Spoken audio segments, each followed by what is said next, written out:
Pelo sinal da Santa Cruz, livrai-nos Deus, nosso Senhor, dos nossos inimigos. Em nome do Pai, do Filho e do Espírito Santo. Amém. Meu Senhor e meu Deus, creio firmemente que estás aqui, que me vês, que me ouves. Adoro-te com profunda reverência. Peço-te perdão dos meus pecados e graça para fazer com fruto esse tempo de oração. Minha Mãe Imaculada, São José, meu Pai, Senhor, meu anjo da guarda, intercedei por mim.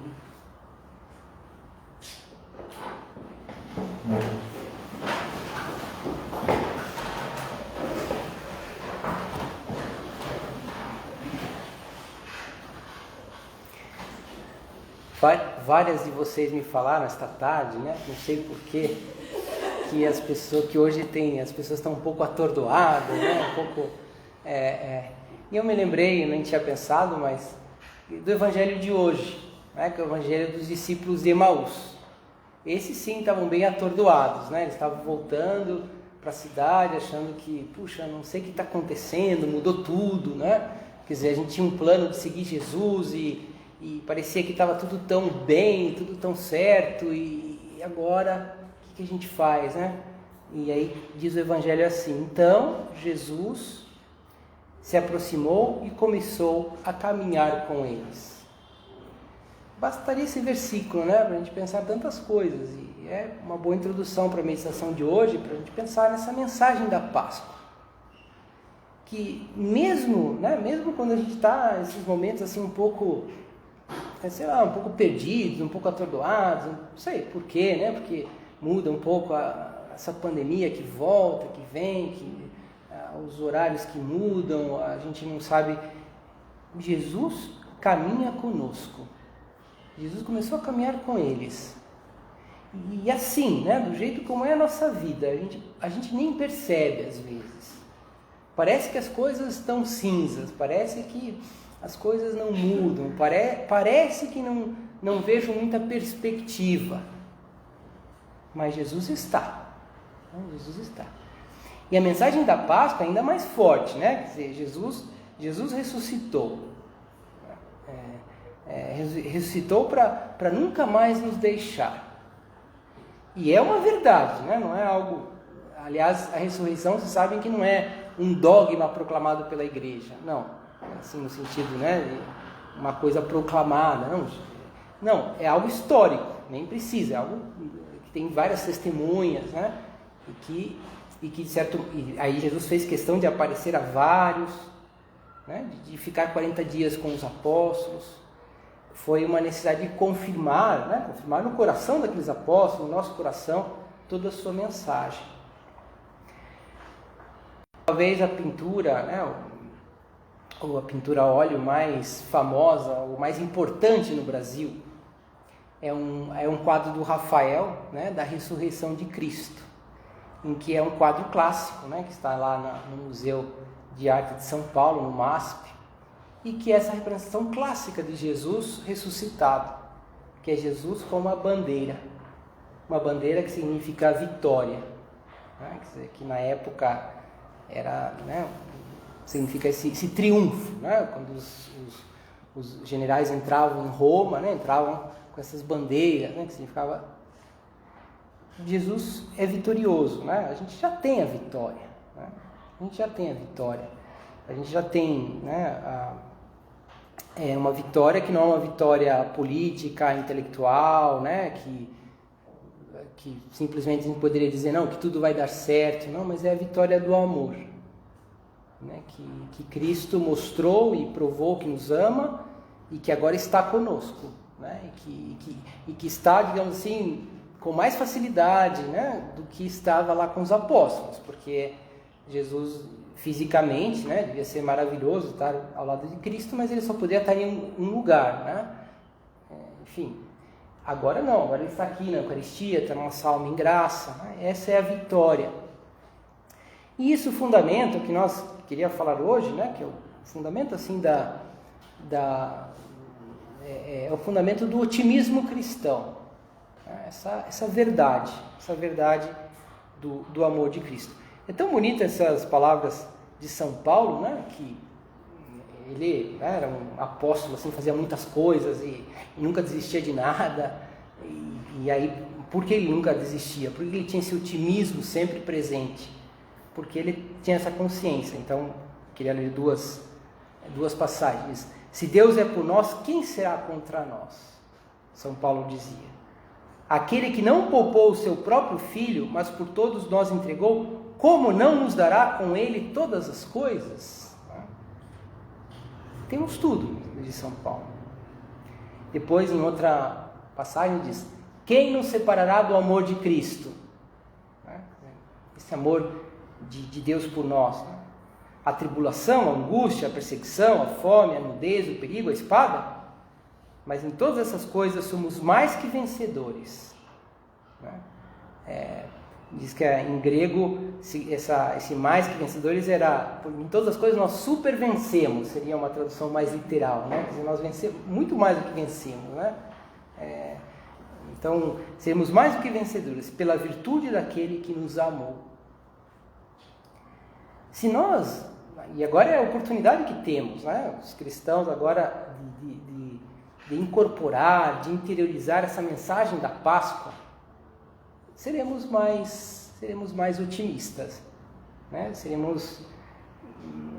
Superaremos, né, os nossos, sempre esses momentos um pouco de tristeza, de chateação. Somos mais que vencedores. Viver assim, agora podemos nos perguntar, né, seriamente, dentro do nosso coração, né? Talvez se eu perguntar assim em voz alta, todo mundo vai falar que não, mas sinceramente, né? Será que às vezes isso para nós é uma utopia? É algo que nós acreditamos, sim, mas talvez para no futuro, né? Talvez agora, puxa, mas eu estou aqui, estou tentando fazer o almoço e queimou, agora justamente que eu estava para sair de casa, de repente encontro aqui tudo sujo e tem essa goteira e as coisas não dão certo, né? E a gente às vezes vai, tudo bem, Cristo ressuscitou, mas tem que aqui limpar o chão. E a gente às vezes, né? A gente pode até considerar assim como uma coisa que, de vez em quando eu considero, levo a minha oração e fico mais contente, mas não é algo que está na minha vida, né? Minha vida. E na verdade, quer dizer, a gente sabe, agora que a gente coloque, pense isso, né, no coração, peça ajuda a Deus para que não é uma utopia, né? E não só isso, agora, claro, não é uma utopia, mas também nós sabemos que as trevas estão sempre por aí, né? Que podem nos dominar. E por quê? Né? Porque também a verdade é que Deus ama a nossa liberdade. Nós podemos, vamos dizer assim, se nós não colocamos o esforço por pensar nisso, como agora estamos fazendo, por entender isso, por meditar, né? Por pedir, né? A alegria e pôr os meios também para estar alegre, que também às vezes é um chocolate agora da Páscoa, né? Que é fazer uma coisa e outra, que é ouvir uma música, que é dar um passeio, bem sim, né? Tomar um remédio, o que seja, né? A gente, e ao mesmo tempo fazer oração, buscar oração, vai depender de nós, da nossa liberdade. Né? E quando nós fazemos isso, nós percebemos claramente, falar, não é uma utopia, é a mais pura verdade. É a mais pura verdade. Também muitos de nós experimentamos, né? Agora é tão bonito o tríduo pascal, quem viveu, quem pôde, né, viver essas cerimônias. E eu acho que, não sei, eu tive essa sensação, assim, todo ano tem, mas talvez esse ano que você fica ali, sexta-feira, né, nós sacerdotes, não existe a missa, né? A gente tem só a comunhão e tem a cerimônia da paixão, depois fica todo sábado, né, um silêncio, que inclusive a igreja diz que justamente nesse período você não distribui os sacramentos, né? Embora uma pessoa possa se confessar, sim, né? A confissão é até mais ou menos conveniente, né? Mas em geral não tem culto eucarístico, não tem nada. Nós sacerdotes não celebramos a missa, então a gente fica e de repente vem a vigília pascal, né? Que tem aquele glória e tem as luzes e tem a cerimônia. Então isso faz com que a gente realmente perceba, né? Essa vitória de Cristo, essa verdade, né? Essa verdade da nossa fé que está dentro de nós, né? Só que nós temos que nos esforçar. Bom, vamos, né, continuar pensando eu queria falar de duas imagens que Cristo utiliza que podem servir para o nosso otimismo, esse otimismo que nasce dessa verdade da ressurreição, dessa verdade que Cristo caminha conosco. Duas imagens, né, está no Evangelho. Uma é aquela que Jesus disse, né, o reino de Deus, lembra que ele dizia que o reino de Deus está dentro de nós, que é o que nós estamos pensando. Ele falava assim, o reino de Deus é como o grão de mostarda, que quando é semeado, é a menor de todas as sementes. Mas depois de semeado, cresce, torna-se a maior de todas as hortaliças. E estende de tal modo os seus ramos, que as aves do céu podem abrigar-se à sua sombra. O reino de Deus é a menor das sementes. Às vezes, né, o que Deus espera de nós, às vezes não, sempre, porque a nossa vida é assim. Deus espera de nós coisas pequenas. Nós podemos encontrar o reino de Deus nesse sorriso, nesse chegar em casa agora e tratar bem essa pessoa e talvez fazer as coisas que eu devo fazer ainda, né? de sermos otimistas, ainda que nos custe. O reino de Deus está justamente nesse ajoelhar-se, como nós fizemos e rezamos a Deus. O reino de Deus está nessas coisas pequenas. Né?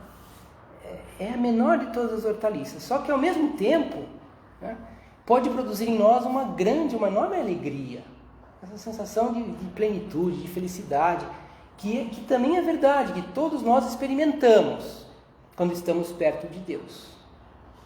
Acho que todos, né, temos essa experiência mesmo. Quando, né, às vezes não é verdade, às vezes a gente tem uma alegria enorme, porque a gente fez tudo certo, porque a gente porque a gente cumpriu o nosso dever, porque a gente fez a nossa oração. Às vezes lá, uns 10 minutinhos que eu ofereci a Deus, esse favor que a gente prestou em casa, essa sementinha pequena. E é a graça de Deus. Também Jesus talvez falava isso da sementinha pequena porque é algo que não se vê, não se nota. A gente fala, onde está aqui o reino de Deus? Está dentro de nós. E nós encontramos essas coisas pequenas de cada dia. No fundo, a pequena semente é a imagem da presença de Cristo, é a imagem da graça do Espírito Santo. No fundo, é a alma no mundo, né? Que são essas pessoas fiéis, essas pessoas que rezam de verdade, essas pessoas que se preocupam com os outros. Isso é o reino de Deus. Depois, a outra imagem que completa esse reino de Deus, que diz assim: o reino dos céus é semelhante a um homem que tinha semeado boa semente no seu campo. E vai falando, né, que que depois semeou a boa semente, mas que também veio o joio e a erva cresceu junto. Mas a semente sempre crescia, né, diz o Evangelho, né? A semente sempre cresce. Então, é a mesma coisa que na nossa vida, e isso também é muito importante para a gente não perder o otimismo, sempre haverá coisas um pouco negativas. Né? Nessa terra, a nossa alegria sempre será uma alegria, digamos assim, não plena, né? Assim, com falhas, com buracos, com lacunas. O joio sempre está presente. Isso não é uma visão negativa, não. Né? Mas pelo contrário, é um realismo que depois vai nos dar essa tranquilidade de saber, bom, agora eu estou um pouco chateado, agora eu estou um pouco triste, agora aconteceu isso, mas isso vai passar, né? O importante é que Cristo ressuscitou, né? O importante é que Cristo está aqui, o importante é que Cristo caminha ao meu lado. E isso não significa que eu tenho que estar dando gargalhadas o tempo todo, né? Não significa que eu tenho que estar sempre assim zen, né? Numa boa. Não, quer dizer, quem trabalha, quem se preocupa, quem faz as coisas, também tem né, fracassos, pequenas preocupações, também tem coisas que não dão certo, coisas que talvez existe aquele poder assim de nos desanimar um pouco até. Mas Jesus continua caminhando ao meu lado. E continua essa parábola que diz que essa semente, a boa semente que é semeada no campo, mas também foi semeado o joio. E os dois crescem juntos. E as pessoas vêm até perguntar ao Senhor, será que nós devemos arrancar esse joio agora e tirar o mal do mundo? E o Senhor fala, não, porque que não aconteça que ao arrancar o joio, vocês também arranquem o trigo. Vamos deixar até o final e depois então a gente vai separar o joio do trigo, né? Como a gente conhece, separar o joio do trigo.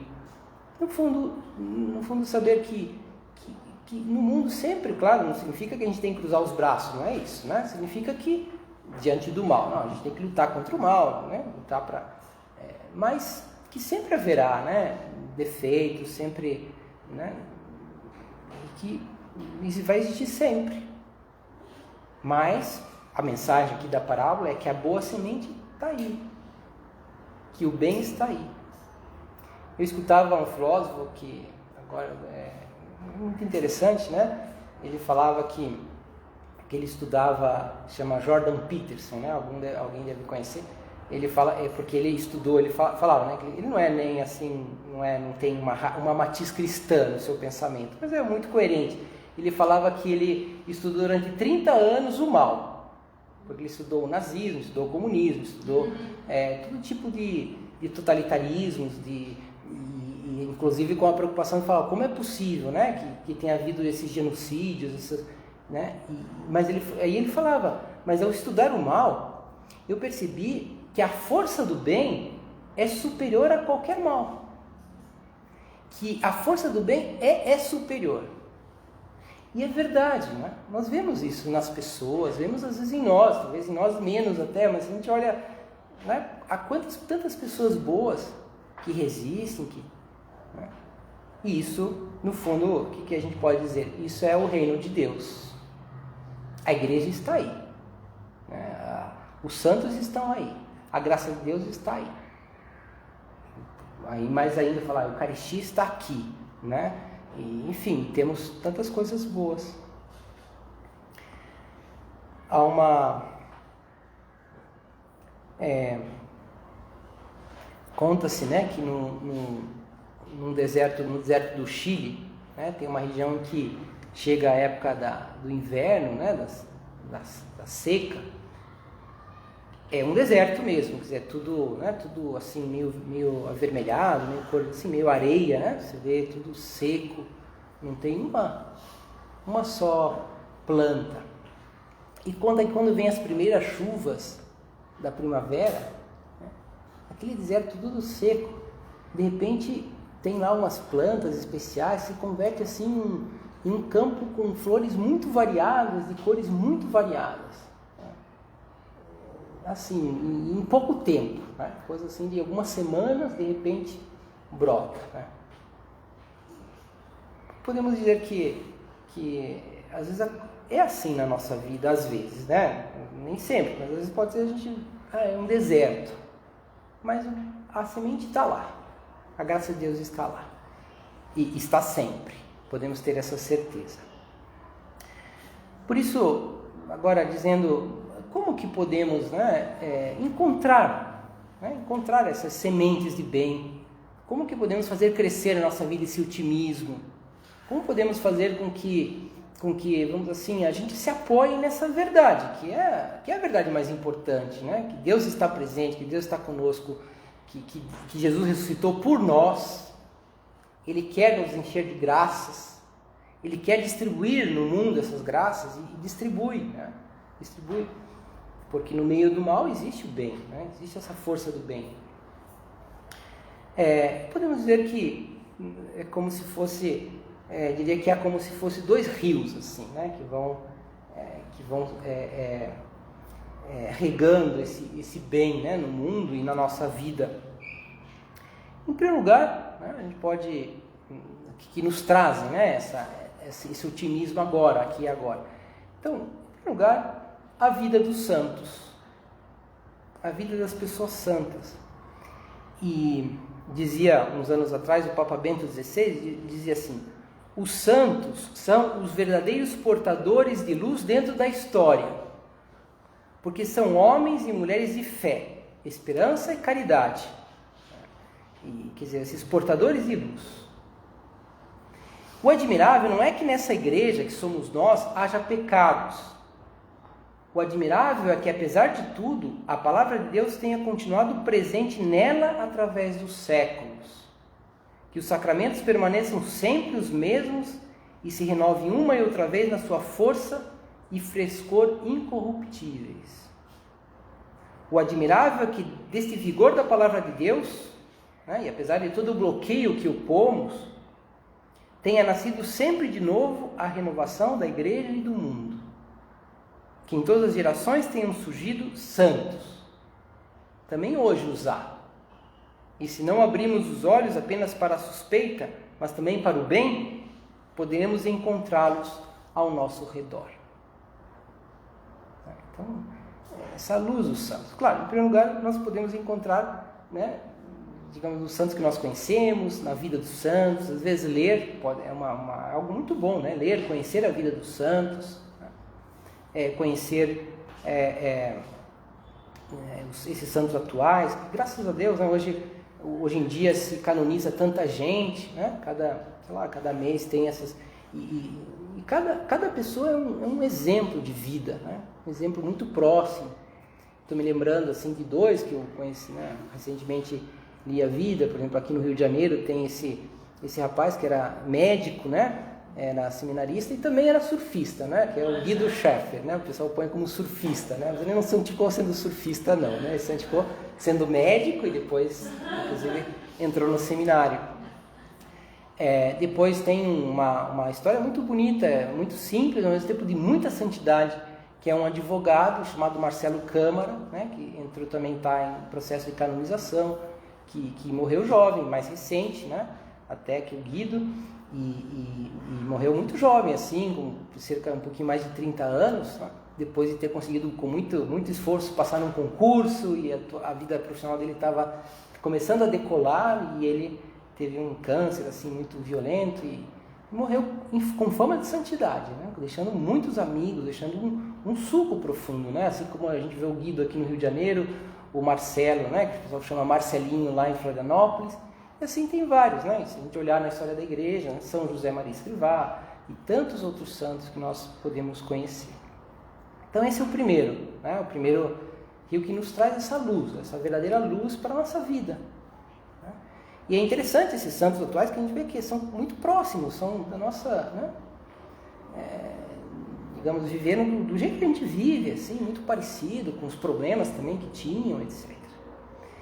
E o segundo rio que nos traz essa certeza da ressurreição, essa certeza de uma vida boa, é o próprio magistério autêntico da igreja. Hoje se deve dizer, esse magistério autêntico da igreja. Peguem o catecismo da Igreja Católica, esse catecismo amarelinho, aí está tudo. Está todas as... Às vezes pode ser uma leitura um pouquinho mais difícil e tal, mas você vai encontrar tudo lá. Todas as respostas. E depois também, um magistério mais amplo, para qualquer coisa. E você tem realmente ideias maravilhosas, escritos maravilhosos. Como esse que eu acabei de ler, do Papa Bento XVI, que vem justamente de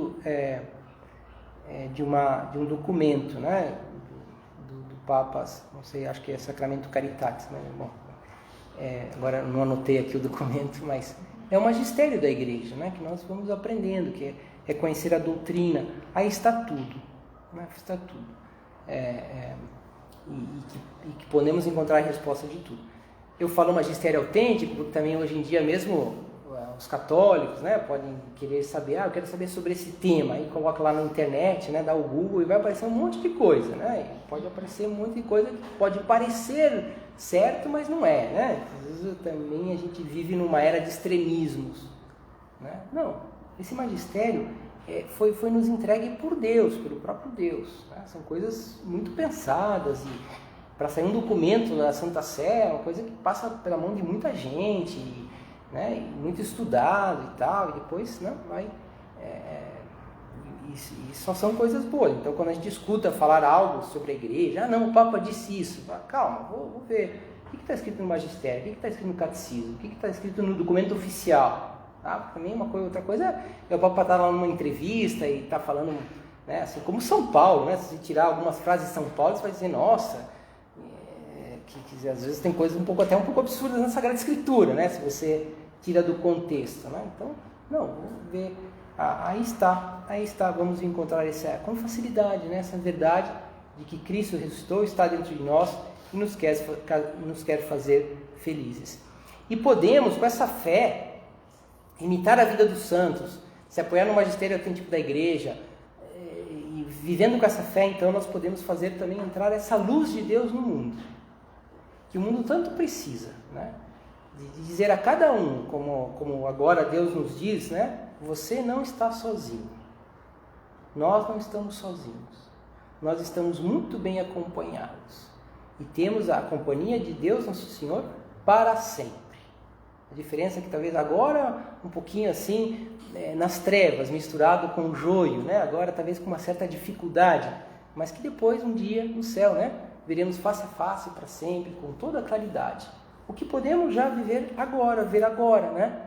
Nesse nosso mundo, são esses olhos da fé que o Senhor quer nos dar, quer abrir os nossos olhos, como fez lá Jesus com os discípulos de Emaús, e quer também que cada um de nós, ajudemos, né, com a nossa vida a fazer que as pessoas abram esses olhos para a grande luz da fé.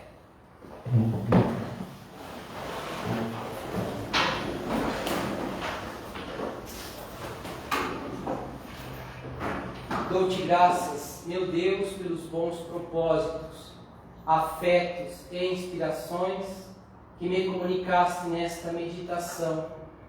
Peço-te ajuda para os pôr em prática.